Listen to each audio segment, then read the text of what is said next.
Esihamba phambili indaba namuhla Undosi ugxeke ukubulawa kwabe-ANC Enanda. Undunankulu Uhole Imashi yokuthula ePhoenix kanti ke luyaqonga lokukhethwa kwabazomela i-ANC okhethweni. Lezi izindaba ze-1KZNTV fundelo samukeliso kanqulunga ekubingelele mbukeli. Ungqongqoshe wamaphoyisa kuleli ubheki icela uthi udaba lokubulawa kwabesifazana abathathu endaweni yaseNanda eThekwini kade beye emhlanganweni wokukhetha umuntu ozomela i-ANC ku-Ward 54 sebelithatheke balifaka ngaphansi kwamacala abantu ababulawa ngenxa yezepolitiki. Ucela usho kanjena ngesikhathi ehambela indawo yesigameko esikoleni ubuhle bethu primary school lekushonele khona-ke izisulu waphinde wahambela emndenini ukuyobhonga emswaneni. Kulindeleke babekwe ngempela sonto endlini yabo yokugcina besifazane abathathu abashona ngomgqibelo owedlule esikoleni ibuhle bethu primary school kade bebambe ulayini wokuvotela igama lomuntu ozomela i-ANC njengoba kubhekwa okhethweni lohulumeni basekhaya ka-Ward 54 ongaphansi kamasipala weTheku. Imbiko iveza ukuthi uPetrice Dlamini uPhilisiwe Jili kanye noNcamisile Shange bashone ngesikhathi iqhamuka imoto engaziwa efike yadubula bona bashonela endaweni yesigameko abahlanu bona bathola ukulimala. Ekhuluma nabezindaba ungqongqoshe wamaphoyisa kuleli ubheki icele kade hambele indawo yesigameko kanye nemindeni eshonelwe uveza ukuthi bona njengamaphoyisa lesi sigameko basithatha njengesokusabisa abantu ukuthi bangabi nawo umdlandla wokuvotela ukhetho lohulumeni basekhaya. Lesi senzo asibonakala ukuthi kunomuntu obeqondiwe esokusabisa ukuthi abantu bangangeni egiyeni lokuthi beze kuma-elections. Yilokho ke sikubizayo ukuthi kuzofanele samaphoyisa sisebenzisane nemphakathi ukuthi isimo sivuleleke ukuthi abantu bahambe bayokwenza kufanele bakwenze ngokusekelwa umthethosisekelo wezwe bakwazi ukuthi bayovota. Amaphoyisa kulungiselela ke lokho. Ongumamncane kaNcamisile Shange uZandile Shabangu uthi ingane yakhe ifele ilungelelayo lokuvota wabeseveza ukuthi ngeke abeke icala amaphoyisa ukuthi ayengekho ngoba imbiko yakamumva iveza ukuthi ayengazisanga ukuthi kunomsindo kulomhlangano wokuvota. Wafele ilungelo lakhe ukuthi uyofuna ilungelo lakhe. Wakashabato into mangizi ongaliwa kodwa nje ndenzeka kodwa izocela nje ukuba bakuthini khona nomcino nocabinet yakho amaphoyisa ayengekho bakushitha afika bametro fraction afika ahamba. Kusenjalo ucele ubeseveza ukuthi lesi sigameko saseNanda bazosifaka ngaphansi kwamacala aphenywa ngokuba nomthelelo bezombusazwe ngoba senzeke ngaphansi komhlangano wepolitiki. Leli ndaba yala sinike leli thimba libhekene nokufa kwabantu kwezepolitiki ngoba kwenzeke emcimbini wepolitiki esolayo ukuthi kungasiza ukuthi kube lelo thimba elikwazi ukuyilandela lolo daba. Kanti kwamanje akaboshwa umuntu mayelana nalesi sigameko. Ngotebogo Sibisi wezindaba ze1KZNTV ngibika ngisenanda. Undunankulu wesifundazwe KwaZulu-Natal Uzikalala uthi kufanele ke imiphakathi kulesi sifundazwe ibuyele ezibandeni zobuntu ngenhloso yokuletha uzinzo kanye nokuqeda ubandlululo oludla lubi kulesi sifundazwe. Uzikalala usho kanjena ngesikhathi ethule inkulumo ngemuva kokuhola kweImashi okuhloswe ngayo ukuletha uzinzo nokuthula ePhoenix. Njengendlela yokukhumbula nokuhlonipha labo abadlule emhlabeni ngesikhathi kunoyidlamelo ibhelu nokuyitapela, undunankulu wesifundazwe KwaZulu-Natal Uzikalala usedalula ukuthi kuzokwakhiwa itshe lesikhumbuzo elizobandakanya amagama bonke abadlule emhlabeni ezandleni zabomdabu waseNdiya okwenzeke endaweni yasePhoenix ngenyanga uNtulikazi. Uzikalala usho kanje ngesikhathi ethula inkulumo kulandela ukholo Imashi nokuthula okuhloswe ngayo ukugqugquzela uzinzo nokuthula ePhoenix namaphethelo.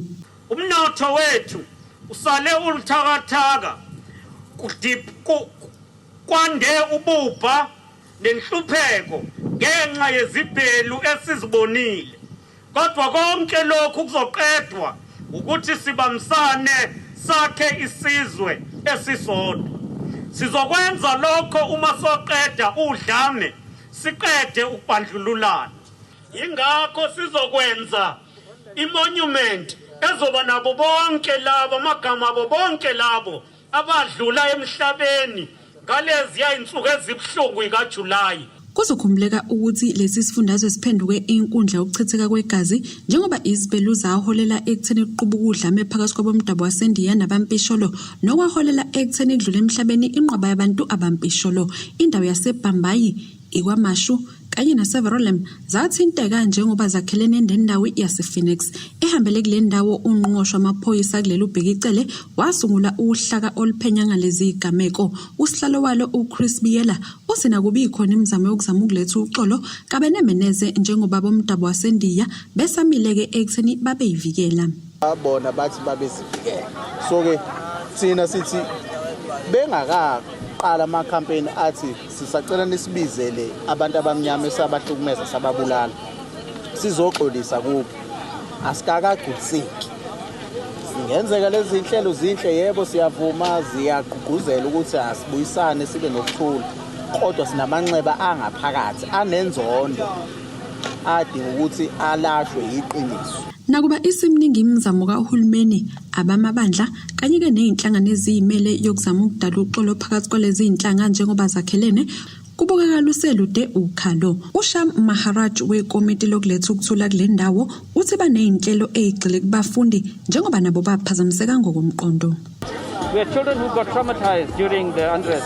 We're now trying to look at how we can rehabilitate them and how we can bring them back to school. So that's ongoing. We're also meeting with the leadership of the communities in Kwamashu and Bombay to look at what else can we do to foster good relationships. Indaba yenziwa 1KZNTV kubi kuntombi khona bobu eThekwini. Usalokhu uqhubeka njalo kumbango ukukhetha laba abazomela ukhongolose okhethweni lohulumeni basekhaya. Kuzokhumuleka ukuthi inhlangano yangamele ukhetho kuleli IEC igcina ngokunikeza ukhongolose ithuba lokubeka ibhalise laba abazongenela ukhetho njengoba beyingakwazanga ukubabhalisa amalungu omphakathi akuwa 28 ngaphansi komasipala omhlathuze azokwalese ungenami ngendlela okuqhutshwe ngayo ukuqokwa lowo ozomela leli qembu ukhetho lizoba mhla lulunye kuLwezini. Usalokhu uqhubeka njalo umbango wokukhetha abazomela iqembu likakhongolose ukhetho lohulumeni basekhaya oluzoba mhla lulunye kuLwezi. Lokho kuza ngemuva kwezikhalo zamalungu omphakathi ngokukhetha kwalabo abazongenela ezobukhansela. Ngenyanga yedlula ukhongolose umemezela ukuthi usuthola izikhalo ezingaphezulu kwama200 kanti kanjalo nakuward 28 ngaphansi komasipala omhlathuze kunamalungu omphakathi asezwakalisa ungenami ngendlela okuqokwe ngayo lowo ozoba yikhansela. Kwasuka umsindo wangaqhubeka umhlangano engaqhubekeni komhlangano njengamanje inkinga esihlangabezene nayo kubizwe umhlangano izolo owokuthi only amalunga kaANC ajoyinile azoba kulomhlangano eCivic Center eYitolo eNgwelezane. Phakathi nendawo umhlangano ushintshile kwathiwa umhlangano womphakathi. Lo mhlangano ekuthiwa womphakathi sekuzokhethwa ikhansela elingakwazanga ukukhetheka. Izolo sibona kufika imoto igcwele izingane zabafana eziphuza utshwala phakathi. Zithi asambeni siyokhetha ikhansela usibanibani zelibiza ngegama. Siyaxakeka ukuthi uma kuthiwa kuyavotwa kanti ke kubiza umuntu ngegama ngoba sazi ukuthi thina abantu bangena kwi-voters roll asebekhankasile asikakhankaselwa umuntu asazi lutho kahle kahle asazi ukuthi uANC uyimisele ngani. Siphulise amalungelo ethu ngokuthi ikhansela elasi yonke iminyango iqhama sezokhishwa umuntu wakwesinye isigodi esingamazi lo muntu nokuthi uvelaphi uqhamuka usazo asibizwanga nakulo mhlangano asitshenwa ngalutho asazi lutho. Unobhala kakhongolose esifundeni Musadladla enyakatho nesifundazwe kwaZulu-Natal uTholi Gwala uqinisekisile ukuthi khona incwadi abayitholile kodwa bazoyihlulisela kubuholi besifundazwe okuyibona obuzolalela izikhalo. Kuzokhumuleka ukuthi ukhongolose unikwe ithuba lokuba uhambisa amagama abazongenela ukhetho emva kokusala ngaphandle kumnqamla juqu wawubekiwe. Ezindabeni ze1KZNTV kubika uThabani Maphumulo eMpangeni.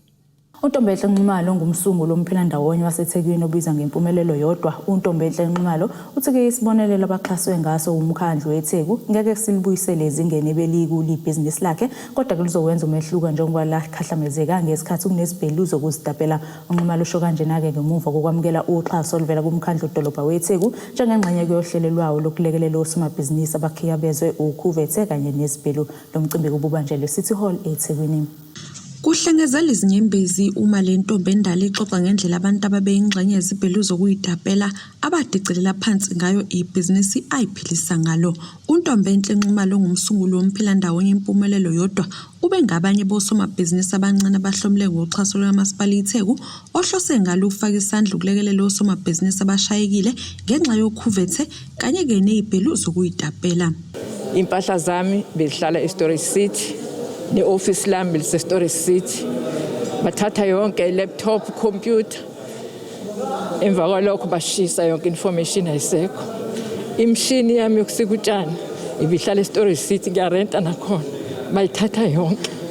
Okwaka catering nganginamatafula awu-45 ngenzela ukuthi maqhamuka ogogo ilento yogogo ngoDisemba singahlupheki ngoba besiyehlupheka. Bathathile baqede bashisa.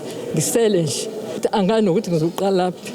Bafonile bathi bafuna ukusikelwa eMgababa. Qala lapha inkathazi yanyuka iBP, anginayo iBP mina. Suswa yi-looting. Ngaqala ukudla amaphilisi eBP. Ngibonga kakhulu ngalo 30,000 ngoba izophuma imishini emithathu.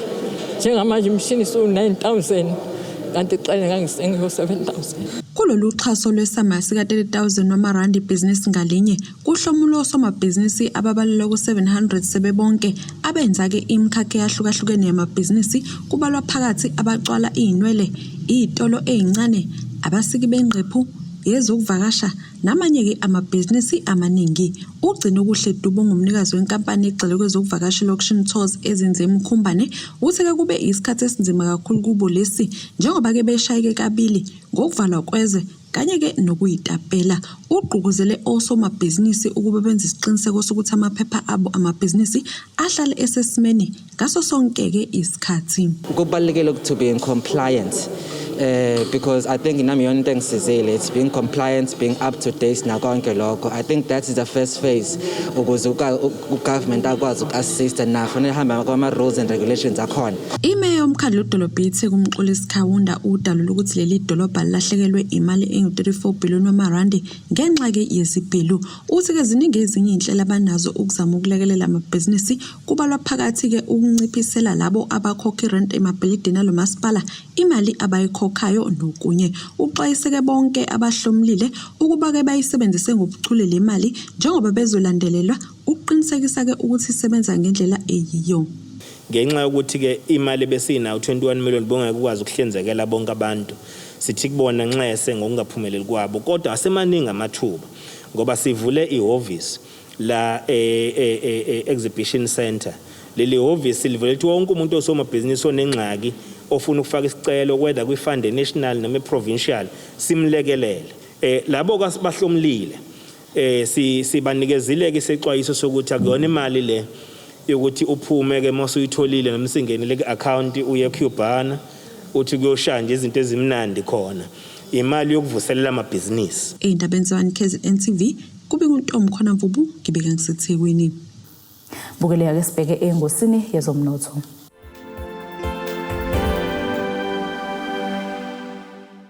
Irandi lu-14.19 maqhathaniswa nedola laseMelika libo 19.66 maqhathaniswa nopondo waseBrithani libo 16.76 maqhathaniswa ne-euro yase-Europe. Igolide lona libo $1,792.45 i-ounce kuthole ongahliziwe wona ubo $73.51 umphongolo. Bukeleka-ke sibheke engosini yezemidlalo.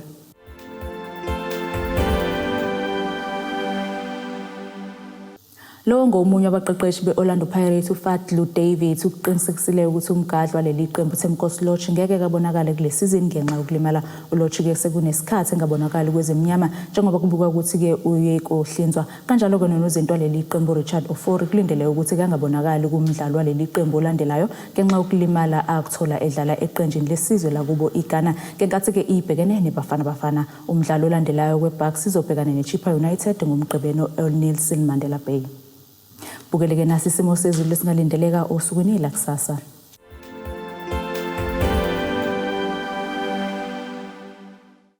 Empangeni lizomboza ngamafu amazinga okushisa u16 kuya 22 degrees, eThekwini u14 kuya 22 degrees, Mgungundlovu Ndongazibomvu 11 kuya 23 degrees, uLunde Mashona u13 kuya 25 degrees, uXoxelmantente u8 kuya 20 degrees, Phetheke Friday Philidi u11 kuya 31 degrees. Bukeleke ilezi besikuphathele zona usuku namhlanje, mina nawe sihlangane kusasa futhi ngazi isikhathi esifanayo ngifisela ubusuku obuhle.